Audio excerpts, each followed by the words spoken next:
Film Adipurush पर विवाद कम होने का नाम ही नहीं ले रहा है। रविवार को नेपाल की राजधानी काठमांडू की महानगरपालिका ने इस फिल्म पर शुरू हुए विवाद के चलते काठमांडू में हिंदी फिल्मों पर बैन लगाने का आदेश दिया है।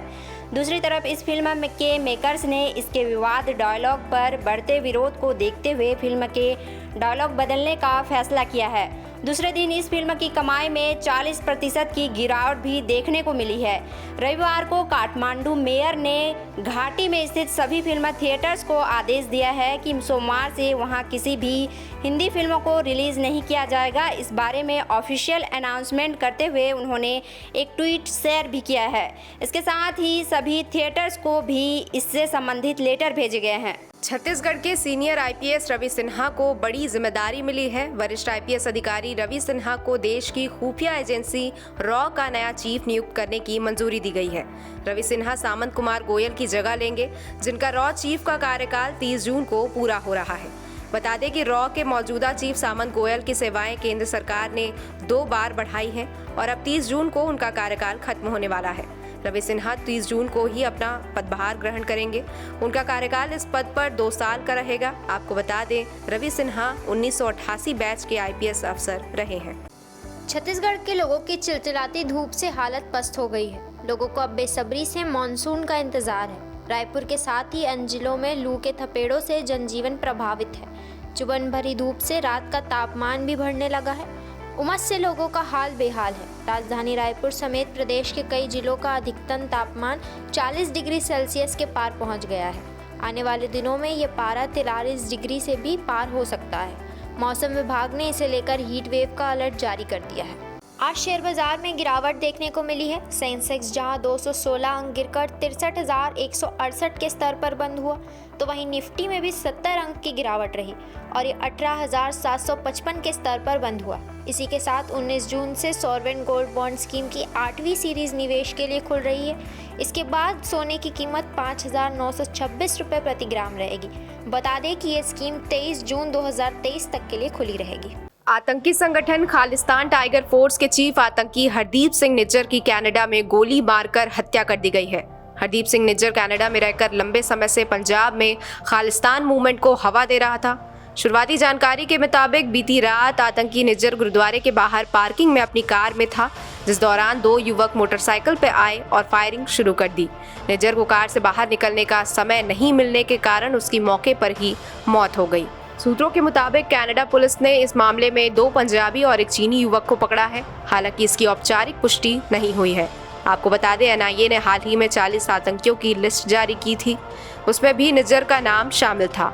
एनआईए ने उसके खिलाफ आतंकी साजिश रचने को लेकर चार्जशीट दायर की है। उसे भगौड़ा भी करार दिया गया था। कल रात से सोशल मीडिया पर एक वीडियो काफी तेजी से वायरल हो रहा है। वीडियो भोपाल के एक युवक का है, जिसमें वह गले में पट्टा बांधकर सड़क पर घुटने के बल बैठा नजर आ रहा है।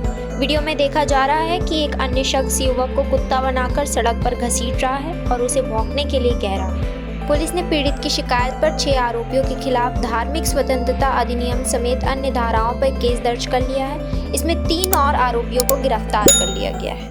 देश भर में घूम घूम कर हनुमंत कथा कहने वाले और बागेश्वर धाम के प्रमुख पंडित धीरेन्द्र कृष्ण शास्त्री इन दिनों एकांतवास में हैं।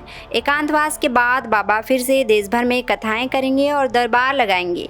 बाबा का एकांतवास आज यानी सोमवार 19 जून को खत्म हो रहा है और मंगलवार 20 जून को धीरेन्द्र कृष्ण शास्त्री मध्य प्रदेश की राजधानी भोपाल में 3 दिन की हनुमंत कथा कहेंगे। यहीं से उनकी कथा और दरबार लगाने का सिलसिला एक बार फिर से शुरू हो जाएगा। धर्म, संस्कृति और परंपरा को समेटे गीता प्रेस को साल 2021 का गांधी शांति पुरस्कार दिए जाने का ऐलान के साथ ही अब इस पर सियासत शुरू हो गई है। सरकार और विपक्ष पार्टी के नेताओं के बीच वार पलटवार का दौर शुरू हो गया है। एक और कांग्रेस पार्टी ने गीता प्रेस को गांधी शांति पुरस्कार दिए जाने के आदेश के तुरंत बाद सवाल उठा दिया। कांग्रेस के वरिष्ठ नेता जयराम रमेश ने कहा कि गीता प्रेस को गांधी शांति पुरस्कार 2021 देना सावरकर और गोडसे को पुरस्कृत करने जैसा है। इसी पर अब असम के मुख्यमंत्री हेमंत बिस्वा शर्मा ने पलटवार किया। उन्होंने कहा कि कर्नाटक में मिली चुनावी जीत के घमंड मंच चूर होकर कांग्रेस भारतीय संस्कृति पर खुला प्रहार कर रही है। साल 2021 के सीजीपीएससी स्टेट सर्विस एग्जाम के रिजल्ट के बाद से प्रदेश में मामला काफी गरमाया हुआ है। इसमें कुछ नेता और अधिकारियों के रिश्तेदार टॉपर बने, जिसके बाद भाजपा ने इसका विरोध किया। इसी कड़ी में रायपुर में आज भारतीय जनता युवा मोर्चा पीएससी संग्राम करने जा रही है। इसके तहत सप्रे स्कूल के पास सभा के बाद सीएम हाउस घेरने की तैयारी है। विरोध प्रदर्शन और हंगामे को देखते हुए शहर के बीचों बीच 6 मुख्य सड़कों को बंद किया गया है और साथ ही ट्रैफिक रूट भी डाइवर्ट किया गया है। युवा मोर्चा के राष्ट्रीय अध्यक्ष तेजस्वी सूर्या खासतौर पर इस विरोध प्रदर्शन में शामिल हुए हैं। तेजस्वी सूर्या सुबह 9 बजे स्वामी विवेकानंद विमानतल पहुंचे। प्रदेश अध्यक्ष रवि भगत ने बताया कि युवा मोर्चा राष्ट्रीय अध्यक्ष 1 दिवसीय प्रवास पर आ रहे हैं। वह इस दौरान पीएससी में हुए भ्रष्टाचार के खिलाफ पीएससी संग्राम मुख्यमंत्री निवास घेराव का नेतृत्व करेंगे। पुरी में जगन्नाथ यात्रा की तैयारी अपने अंतिम चरण में है। इसकी शुरुआत आज वैदिक मंत्रोच्चार के प्रभु जगन्नाथ के नेत्र उत्सव से होगी। इस मौके पर जगन्नाथ, बलभद्र और देवी सुभद्रा के अलौकिक दर्शन होंगे। मंगलवार को प्रभु जगन्नाथ रथ पर सवार होकर गुंडीचा मंदिर के लिए प्रस्थान करेंगे। इस दौरान प्रशासन को 25 लाख लोगों के आने की उम्मीद है, इसलिए 170 प्लाटून पुलिस बल तैनात किए जाएंगे। पूरे शहर को 14 जोन 29 सेक्टर में बांटा गया है। जगन्नाथ मंदिर के देवी देवताओं के नवजोबन दर्शन की अनुमति 3 घंटे के लिए दी जाएगी। आज अनासार घर में 14 दिन बिताने के बाद भगवान जगन्नाथ, भगवान बलभद्र और देवी सुभद्रा को नवजोबन बेसा में दिखाई देंगे। ब्रजभूषण के खिलाफ धरने को लेकर बबीता फोगाट और साक्षी मलिक आमने सामने हो चुकी है। साक्षी मलिक ने पति सत्यव्रत कादियान के साथ वीडियो जारी कर कहा कि उन्हें बबीता फोगाट और बीजेपी नेता तीरथ राणा ने धरने के लिए मोटिवेट किया, उन्हें धरने की परमिशन भी दिलाई, जिसके जवाब में बबीता फोगाट ने साक्षी के बयान को झूठा कहते हुए परमिशन लेटर पर सहमति या साइन दिखाने की बात कही। साथ ही कहा कि साक्षी मलिक कांग्रेस की कठपुतली बन चुकी है और उनको अपनी वास्तविक मंशा जाहिर करनी चाहिए। इस पर साक्षी मलिक ने फिर बबीता पर पलटवार करते हुए कहा कि वे अपने स्वार्थ के लिए पहलवानों को इस्तेमाल करना चाह रहे थे और जैसे ही पहलवानों पर जब विपदा पड़ी तो वे जाकर सरकार की गोद में बैठ गए। ओडिशा के पुरी में भगवान जगन्नाथ की रथ यात्रा शुरू हो गई है और वहीं इसी के साथ छत्तीसगढ़ की राजधानी रायपुर के गायत्री नगर स्थित जगन्नाथ मंदिर में भी भगवान जगन्नाथ जी की रथ यात्रा निकाली जा रही है। लोगों के अंदर भारी उत्साह देखा जा रहा है। वहीं मंदिर समिति की ओर से राज्यपाल और मुख्यमंत्री को आमंत्रित किया गया है, जिसमें मुख्यमंत्री सबसे पहले छेरा पहरा की रस्म निभाकर रथ यात्रा को रवाना करेंगे। इसी के साथ राज्यपाल विश्वभूषण हरिचंद ने भी भगवान जगन्नाथ की रथ यात्रा के पर्व के अवसर पर प्रदेशवासियों को बधाइयां और शुभकामनाएं दी हैं। उन्होंने अपने संदेश में कहा कि रथ यात्रा हमारी आस्था और संस्कृति से जुड़ा पर्व है।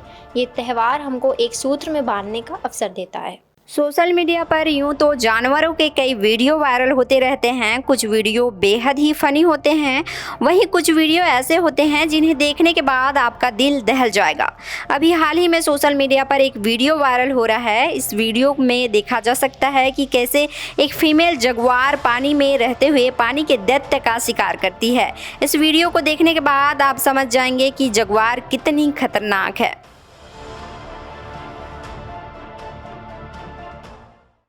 पश्चिम बंगाल में 8 जुलाई को होने वाले पंचायत चुनाव में सेंट्रल फोर्सेस की तैनाती का रास्ता साफ हो गया है।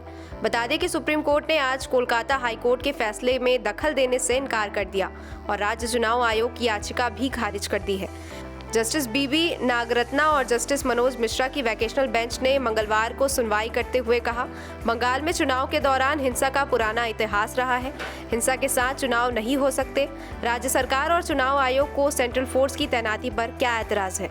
वहीं कोर्ट ने राज्य चुनाव आयोग से कहा, स्वतंत्र और निष्पक्ष चुनाव कराना आपकी जिम्मेदारी है। फोर्स कहां से आएगी इसकी चिंता आपको नहीं करनी चाहिए। ऐसे में आपकी याचिका तो सुनने लायक ही नहीं है। मणिपुर में चल रही कुकी मेतई हिंसा के बीच मुख्यमंत्री एन बीरेन सिंह ने राहत कैंपों का दौरा किया। सोमवार की शाम वे बिरहारी कॉलेज, खुंद्रा कपम और हिंगांग में पहुंचे। इस दौरान बीरेन सिंह ने कहा, हिंसा रोकें वरना परिणाम भुगतने के लिए तैयार रहें। मैं हथियार से लेस मेतई लोगों से भी अपील करता हूं कि वे किसी पर हमला न करें और शांति बनाए रखें ताकि हम राज्य में सामान्य स्थिति बहाल कर सकें। सीएम बीरेन सिंह ने ये बात 18 से 19 जून की रात कांटो सबल से चिंगमांग गांव की तरफ की गई गोलीबारी में घायल भारतीय सेना के जवान को लेकर कही। उन्होंने यह भी कहा कि वे सुरक्षा की समीक्षा करेंगे कि ये घटना कैसे हुई। मौसम विभाग के मुताबिक मध्य प्रदेश समेत 10 राज्यों में अगले 2 दिन हीट वेव की आशंका है। इन राज्यों में अलर्ट जारी किया गया है। स्वास्थ्य मंत्री मनसुख मांडविया भी हीट वेव को लेकर आज हाई लेवल की मीटिंग करने वाले हैं। मानसून को लेकर एक अच्छी खबर ये है कि अगले 15 दिनों में देश के आधे से ज्यादा राज्यों में बारिश होने लगेगी। इसकी शुरुआत कुछ राज्यों में सोमवार से हो गई है। दिल्ली, बिहार, पूर्वी उत्तर प्रदेश, पश्चिम बंगाल के तटवर्तीय इलाकों में बारिश हुई और दिन में बादल भी छाए रहे। मौसम विभाग के मुताबिक अगले 24 घंटे के दौरान असम, उप हिमालय, पश्चिमी बंगाल, सिक्किम, पश्चिम मध्य प्रदेश में मध्यम से बारिश हो सकती है। आज भी असम, मेघालय, सिक्किम और तमिलनाडु में भारी बारिश होने की आशंका है। देश भर में बुधवार को 9वां अंतर्राष्ट्रीय योग दिवस मनाया जा रहा है। इस साल इसकी थीम वसुदैव कुटुंबकम के लिए योग रखी गई है। पीएम मोदी ने अमेरिका से वीडियो संदेश में कहा कि योग ग्लोबल स्पिरिट बन गया है। योग दिवस पर पूरे देश में लोगों ने योग किया। सूरत में एक साथ 1 लाख लोगों ने तो उधर भारतीय सेना के अफसरों और जवानों ने कश्मीर से कन्याकुमारी तक योग किया। राजस्थान के रेगिस्तान में भी जवानों ने आसन लगाए। साथ ही नेवी ने इस मौके पर ओशन रिंग ऑफ योगा का फॉर्मेशन किया। अयोध्या में श्री राम जन्मभूमि परिसर में निर्माणाधीन राम मंदिर जनवरी 2024 में खुल जाएगा। 24 जनवरी से भव्य गर्भगृह में भक्तों को रामलला के दर्शन मिलने लगेंगे। रामलला की प्राण प्रतिष्ठा का उत्सव मकर संक्रांति से शुरू होगा। भव्य गर्भगृह में रामलला को विराजित करने पीएम नरेंद्र मोदी अयोध्या आएंगे। ज्योतिषियों ने उस शुभ मुहूर्त में 21, 22, 24 और 25 जनवरी की तारीख बताई है। ट्रस्ट सूत्रों से मिली जानकारी के अनुसार 22 जनवरी को रामलला की प्राण प्रतिष्ठा हो सकती है, क्योंकि यह सबसे उत्तम तारीख बताई जा रही है। कोविड सेंटर घोटाला केस में ईडी ने आज सुबह मुंबई और पुणे के 16 से ज्यादा ठिकानों पर छापेमारी की है। आपको बता दें कि कोरोना काल के दौरान उद्धव ठाकरे और उनके बेटे आदित्य ठाकरे के करीबियों को महाराष्ट्र में कई जगहों पर कोविड सेंटर बनाने के लिए ठेके मिले थे। इसे लेकर भाजपा नेता किरीट सोमैया ने अनियमितताओं का आरोप लगाया था। उन्होंने संजय राउत के बिजनेस पार्टनर सुजीत पाटकर के खिलाफ थाने में शिकायत भी दर्ज कराई थी, जिसे लेकर 21 अप्रैल को पुणे पुलिस ने केस दर्ज किया था। बिहार के पूर्व मुख्यमंत्री जीतन राम मांझी एनडीए में शामिल हो गए हैं। ये फैसला बुधवार को दिल्ली में केंद्रीय गृह मंत्री अमित शाह से मुलाकात के बाद लिया गया। मुलाकात के दौरान मांझी के बेटे और हिंदुस्तानी आवाम मोर्चा के राष्ट्रीय अध्यक्ष संतोष कुमार सुमन भी मौजूद रहे। आपको बता दें कि जीतन राम मांझी ने मंगलवार को ही बिहार के राज्यपाल राजेंद्र विश्वनाथ आर्लेकर से मुलाकात की और मुलाकात के दौरान उन्होंने नीतीश सरकार से समर्थन वापस ले लिया था। फिर मांझी ने अपने बेटे के साथ बीजेपी के वरिष्ठ नेता और केंद्रीय गृह मंत्री अमित शाह से मिलने के लिए रवाना हुए और मुलाकात के बाद उन्होंने एनडीए में शामिल होने का फैसला लिया। छत्तीसगढ़ के कांकेर से इस वक्त बड़ी खबर सामने आई है, जहां नक्सलियों ने अपने ही साथी की हत्या कर दी है। बता दें कि नक्सलियों ने अपने साथी मानू दुग्गा की गोली मारकर हत्या की और शव को जंगल में फेंक दिया। यह मामला कांकेर जिले के कोयली बेड़ा थाना क्षेत्र का है, जहां शव के पास से पर्चा बरामद किया गया, जिसमें नक्सलियों ने हत्या की वजह बताई है। मिली जानकारी के अनुसार नक्सली मानू दुग्गा संगठन की महिलाओं से दुर्व्यवहार करता था। इस बात का खुलासा हुआ तो साथियों ने मिलकर उसे मौत की सजा दे दी। बता दें कि मानू दुग्गा PLGA के 17वीं बटालियन का सदस्य था। टाइटैनिक जहाज के मलबे को देखने के लिए लोगों को ले जाने वाली टाइटैनिक पनडुब्बी रविवार से लापता है। बीसीसी के मुताबिक पनडुब्बी में अब 30 घंटे से भी कम समय के लिए ऑक्सीजन बचा है। यूएस कोस्ट गार्ड ने बताया है कि गुरुवार सुबह तक सबमरीन में ऑक्सीजन खत्म होने की आशंका है। कनाडा की तरफ से सर्च ऑपरेशन में शामिल एक एयरक्राफ्ट को सोनार बॉय की मदद से कुछ आवाजें सुनाई दी। CNN के मुताबिक ये उस जगह के पास से रिकॉर्ड की गई जहां टाइटैनिक का मलबा मौजूद है। आवाजें करीब 30 मिनट के इंटरवल पर रिकॉर्ड हुई। फिर 4 घंटे बाद सोनार ने दोबारा इसे डिटेक्ट किया। भारतीय कुश्ती संघ के पूर्व अध्यक्ष बृजभूषण और रेसलर्स विवाद में पहलवान साक्षी मलिक और बबीता फोगाट आमने सामने हो गई हैं। बबीता फोगाट ने जमकर साक्षी मलिक को फटकार लगाई। बबीता ने साक्षी को चुनौती दी कि राजनीति करनी है तो खुलकर मैदान में आइए। आपकी बातें सुनकर मुझे समझ नहीं आ रही है कि आप पहलवान के पक्ष में हैं या कांग्रेस प्रवक्ता के तौर पर बयान दे रही हैं। बबीता ने फिर दोहराया कि परमिशन लेटर पर मेरे साइन नहीं है। बबीता का ये बयान साक्षी के उस दावे पर आया जिसमें उन्होंने कहा था कि बबीता फोगाट ने उन्हें धरना देने को मोटिवेट किया, उन्हें धरना देने की परमिशन तक दिलाई। मुख्यमंत्री भूपेश बघेल ने प्रदेशवासियों को 9वें अंतर्राष्ट्रीय योग दिवस की शुभकामनाएं दी। वहीं प्रदेश के मंत्री विधायक अपने अपने जिलों में आसन लगाए। छत्तीसगढ़ सरकार ने अंतर्राष्ट्रीय योग दिवस पर प्रदेश की ब्रांडिंग करने के लिए लोगों से योग के साथ #हमारे योगा से इंटरनेट मीडिया पर पोस्ट करने की अपील की है। वहीं रायपुर के जोरा स्टेडियम में योग दिवस के मौके पर बड़ा कार्यक्रम आयोजित हुआ। इस योग समारोह में लगभग 21,000 लोग शामिल हुए। इसमें कांग्रेस प्रदेश अध्यक्ष मोहन मरकाम, विधायक विकास उपाध्याय, सत्यनारायण शर्मा, रायपुर के महापौर एजाज ढेबर सहित लोगों ने योगाभ्यास किया। वहीं बीजेपी नेता बृजमोहन अग्रवाल ने टिकरापारा स्कूल में सामूहिक योगाभ्यास में शामिल होकर योग के विभिन्न आसन और प्राणायाम किया। Amul star voice of India के फेमस सिंगर मोहम्मद जाकिर का निधन हो गया है। आपको बता दें कि मोहम्मद जाकिर हुसैन छत्तीसगढ़ के कोरबा जिले के रहने वाले थे। वे मंगलवार को अपने परिवार के साथ बिलासपुर गए थे, जहां अचानक उनकी तबीयत खराब हो गई और अस्पताल जाने से पहले ही उन्होंने दम तोड़ दिया। उनके अचानक चले जाने से हर कोई सदमे में है। लोग अंतिम दर्शन के लिए उनके घर पहुंच रहे हैं। उनके फैंस भी उन्हें श्रद्धांजलि देने के लिए पहुंच रहे हैं। बुधवार दोपहर को पुरानी बस्ती के कब्रिस्तान में उन्हें सुपुर्द खाक किया गया। उनकी शव यात्रा में भारी संख्या में लोग मौजूद रहे। मोहम्मद जाकिर हुसैन के निधन से संगीत जगत के साथ ही हर तरफ शोक की लहर दौड़ गई है। प्रधानमंत्री नरेंद्र मोदी 3 दिन के दौरे पर मंगलवार रात करीब 10 बजे अमेरिका पहुंचे, जहां जॉन एफ कैनेडी एयरपोर्ट पर उन्हें रेड कारपेट वेलकम मिला। प्रधानमंत्री वहां मौजूद भारतीय मूल के लोगों से भी मिले।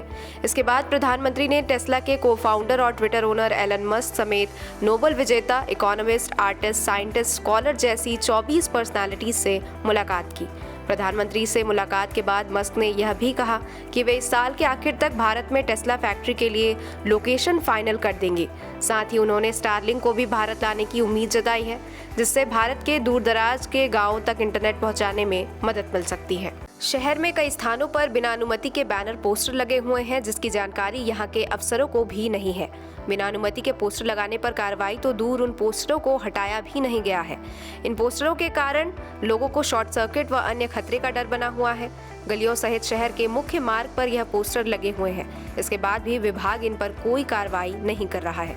कार्रवाई न होने के कारण यह पोस्टर कई दिनों तक लगे रहते हैं। मुख्य मार्ग पर लगे स्ट्रीट लाइट के खंभों पर पोस्टरों के कारण आगे का मार्ग कई बार दिखाई नहीं देता है। साथ ही बड़े वाहनों के निकलने से इनसे टकराने का डर बना रहता है। पोस्टरों की फ्रेम लोहे की होने के कारण बिजली के पोल पर शॉर्ट सर्किट होने का भी डर बना रहता है। शहर के सिग्नल, मुख्य मार्ग व बिजली के पोल, ट्रांसफार्मर, स्वागत द्वार, सरकारी भवनों व शासन के निर्देशन पाटिका व संकेतों के ऊपर अवैध रूप से विज्ञापन लगा होता है। अब पता नहीं प्रशासन के अफसर नींद से कब जागेंगे। भारतीय कुश्ती संघ के पूर्व अध्यक्ष बृजभूषण और रेसलर्स विवाद में पहलवान साक्षी मलिक और बबीता फोगाट आमने सामने हो गई हैं। बबीता फोगाट ने जमकर साक्षी मलिक को फटकार लगाई। बबीता ने साक्षी को चुनौती दी कि राजनीति करनी है तो खुलकर मैदान में आइए। आपकी बातें सुनकर मुझे समझ नहीं आ रही है कि आप पहलवान के पक्ष में हैं या कांग्रेस प्रवक्ता के तौर पर बयान दे रही हैं। बबीता ने फिर दोहराया कि परमिशन लेटर पर मेरे साइन नहीं है। बबीता का ये बयान साक्षी के उस दावे पर आया जिसमें उन्होंने कहा था कि बबीता फोगाट ने उन्हें धरना देने को मोटिवेट किया, उन्हें धरना देने की परमिशन तक दिलाई। अमेरिका की GE एरोस्पेस और हिंदुस्तान एरोनॉटिक्स लिमिटेड के बीच फाइटर प्लेन के इंजन बनाने का समझौता हुआ है। बता दें कि इसके तहत इंडियन एयरफोर्स के लड़ाकू विमान को GE इंजन मिलेगी। इसके साथ ही GE ने मोदी के अमेरिका दौरे के समय हुए इस समझौते को ऐतिहासिक बताया है। वहीं व्हाइट हाउस ने जानकारी दी है कि राष्ट्रपति जो बाइडन और प्रधानमंत्री मोदी के साझा बयान में भारत को हथियारबंद ड्रोन बेचे जाने का ऐलान भी किया जाएगा, जो कि भारत और अमेरिका दोनों के लिए फायदे का सौदा रहेगा। केंद्रीय गृह मंत्री अमित शाह आज 22 जून को एक दिवसीय प्रवास पर छत्तीसगढ़ के रायपुर एयरपोर्ट पर पहुंचे।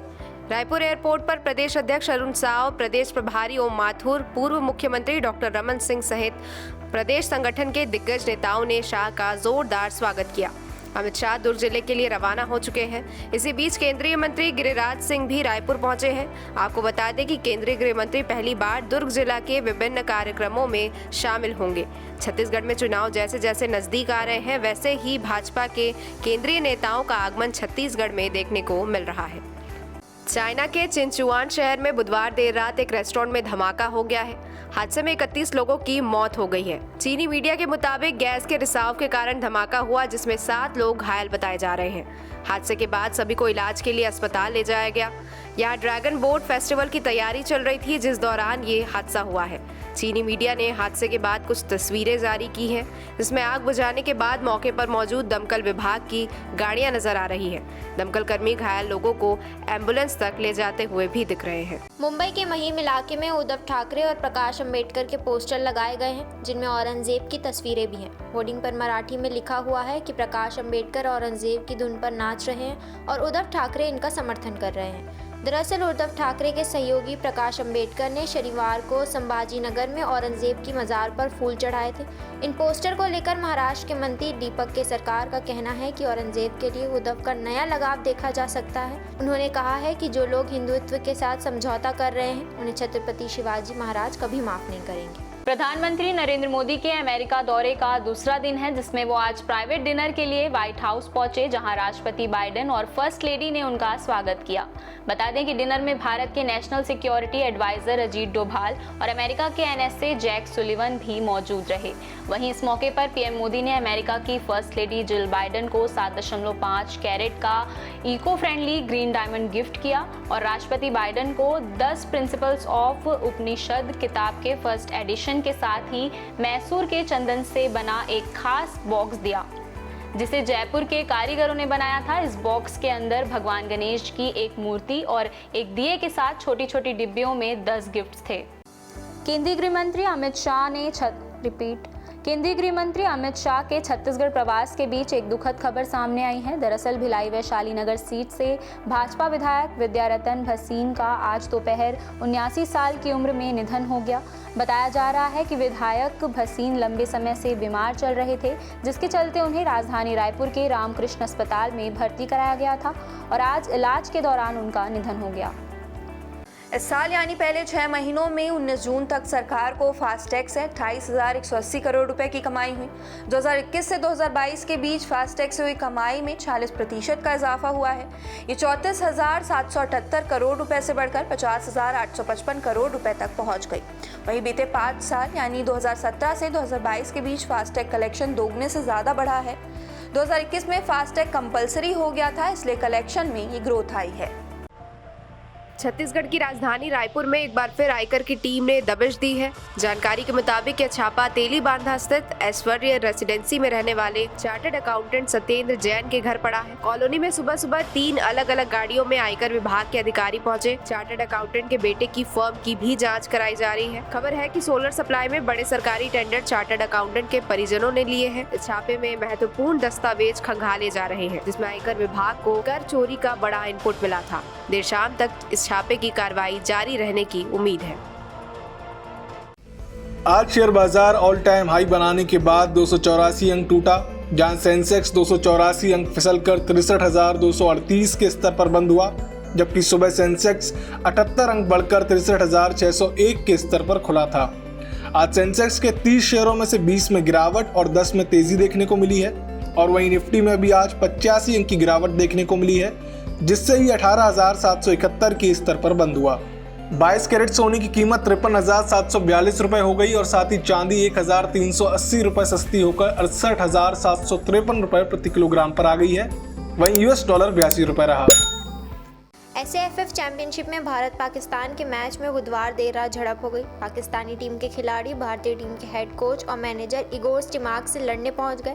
हालात को मैच के रेफरी और भारतीय खिलाड़ी ने बीच में आकर संभाला। इस दौरान खेल करीब 4 मिनट तक रुका रहा। स्टिमाक को फील्ड से दूर ले जाया गया और रेफरी ने उन्हें रेड कार्ड दिखाया। स्टिमाक को अब भारत के अगले मैच में स्टेडियम से बाहर रहने की सजा दी गई है। जम्मू कश्मीर के कुपवाड़ा में शुक्रवार सुबह आर्मी और पुलिस के जवानों ने 4 आतंकियों को मार गिराया। वे पाकिस्तान से भारतीय सीमा में घुसपैठ करने की कोशिश कर रहे थे। सुरक्षा बलों ने माछिल सेक्टर के काला जंगल में सर्च ऑपरेशन के दौरान लाइन ऑफ कंट्रोल के पास उन्हें ढेर कर दिया। आतंकियों के पास से हथियार और गोला बारूद बरामद किए गए हैं। उनकी पहचान की जा रही है। इससे पहले 16 जून को कुपवाड़ा में ही 5 आतंकवादी मारे गए थे। मिले जुले ग्लोबल संकेतों के बीच घरेलू शेयर बाजार में आज बिकवाली रही। आज के कारोबार में सेंसेक्स 259 अंक गिरकर 62,969 के स्तर पर बंद हुआ और सेंसेक्स के 30 शेयरों में से 23 में गिरावट और केवल 7 शेयरों में तेजी है। वहीं अडानी ग्रुप के सभी 10 शेयरों में गिरावट रही। उधर निफ्टी में भी 105 अंक की गिरावट के साथ 18,665 के स्तर पर बंद हुआ। सोना 54,100 रुपये प्रति 10 ग्राम रहा, वहीं जबकि चांदी 74,000 रुपये प्रति किलो रही और US डॉलर 82 रुपये रहा। पाकिस्तान के उच्च शिक्षा आयोग ने स्कूल, कॉलेजों और यूनिवर्सिटीज में होली समारोह मनाने और खेलने पर रोक लगाने का नोटिस एक ही दिन में वापस ले लिया है। बता दें कि उच्च शिक्षा आयोग ने इसे बुधवार को जारी किया था, जिसके बाद से ही देश भर में उनकी कड़ी आलोचना शुरू हो गई। फिलहाल शिक्षा आयोग की ओर से जारी बयान के अनुसार आयोग सभी धर्मों का सम्मान करता है और इसका इरादा किसी भी तरह से किसी भी भावनाओं को ठेस पहुंचाने का नहीं है। शिक्षा आयोग ने यह आदेश 12 जून की एक घटना के बाद लिया था, जब कायदा-ए-आज़म यूनिवर्सिटी के छात्रों ने यूनिवर्सिटी कैंपस में होली खेली थी। प्रधानमंत्री नरेंद्र मोदी के अमेरिका दौरे का आज तीसरा दिन है, जहां अमेरिका के राष्ट्रपति जो बाइडेन और फर्स्ट लेडी जिल बाइडेन ने पीएम नरेंद्र मोदी के लिए व्हाइट हाउस में स्टेट डिनर रखा था, जिसमें तकरीबन 200 से ज्यादा गेस्ट शामिल थे। इसमें भारत के मुकेश अंबानी, नीता अंबानी, एस जयशंकर, अजीत डोभाल सहित बड़ी बड़ी हस्तियां शामिल रही। बता दें कि स्टेट डिनर में परोसा जाने वाला खाना तैयार करने की जिम्मेदारी फर्स्ट लेडी जिल बाइडेन ने अपनी पसंदीदा शेफ नीना कर्टिस को दी थी, जिस वजह से मेन्यू में कई एक्सोटिक डिशेस के साथ इंटरनेशनल मिलेट्स ईयर को देखते हुए मिलेट्स से बने व्यंजन भी शामिल थे। स्टेट डिनर में मोदी को नींबू डिल दही सॉस, कुरकुरा बाजरा केक, समर स्क्वॉश आदि परोसा गया था। अमेरिका की स्टेट डिनर परंपरा सम्मान देने का एक तरीका है। मणिपुर में 3 मई से शुरू हुई हिंसा का आज 51वां दिन है। इम्फाल का चूरा चांदपुर देश के बाकी हिस्सों से पूरी तरह कट चुका है। यहाँ कुकी समुदाय ने सभी रास्तों को ब्लॉक कर दिया है। उधर शुक्रवार को एक वीडियो सामने आया है, जिसमें सेना के जवान ऊंचाई पर बने एक बंकर को नष्ट करते दिखाई दे रहे हैं। दावा किया जा रहा है कि ये बंकर कुकी समुदाय के लोगों का था। पूर्वोत्तर के बाकी राज्यों की तरह ही मणिपुर से लोग मेघालय भी पहुंच रहे हैं, इसलिए मुख्यमंत्री के संगमा ने अधिकारियों को इन लोगों पर नजर रखने को कहा है। संगमा ने कहा है कि मणिपुर में हालत गंभीर है, लेकिन हमें अपने नागरिकों का भी ख्याल रखना है, इसलिए आने वाले हर व्यक्ति का रिकॉर्ड रखना जरूरी है। भारतीय कुश्ती संघ के पूर्व अध्यक्ष बृजभूषण के खिलाफ प्रदर्शन करने वाले बजरंग पूनिया, साक्षी मलिक और विनेश फोगाट समेत 6 पहलवानों को ट्रायल में छूट दी गई है। इन पहलवानों को छूट देने पर ओलंपिक मेडलिस्ट योगेश्वर दत्त भड़क गए हैं।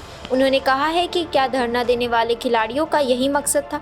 इसके साथ इंडिया के पूर्व कोच कृपा शंकर ने भी इस फैसले का विरोध किया है। दरअसल भारतीय ओलंपिक संघ ने एडहॉक पैनल में 6 आंदोलनकारी पहलवानों के लिए आगामी एशियन खेलों और विश्व चैंपियनशिप की प्रक्रिया को सिर्फ एक मुकाबले की प्रतियोगिता कर दी है। इन पहलवानों को इन दिनों प्रतियोगिता की भारतीय टीम में जगह बनाने के लिए सिर्फ ट्रायल के विजेताओं को हराना होगा।